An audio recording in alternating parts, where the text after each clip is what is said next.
हाथी पे, बादल गरजा बरसा पानी, भीगा राजा बच गई रानी। नाना नाना सुनो कहानी, एक था राजा एक थी रानी। तो बच्चों आओ मिलकर दोबारा पढ़ते हैं।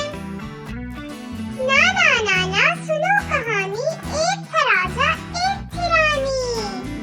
राजा बैठा हाथी पे, रानी बैठी पालकी पे, बादल गरजा बरसा पानी, भीगा राजा बच गई रानी। नाना नाना सुनो कहानी, एक था राजा एक थी रानी। आपको ये नज़म कैसी लगी मुझे बताना मत भूलिएगा और इस वीडियो को लाइक और शेयर जरूर करें। मिलते हैं एक नई वीडियो में एक नई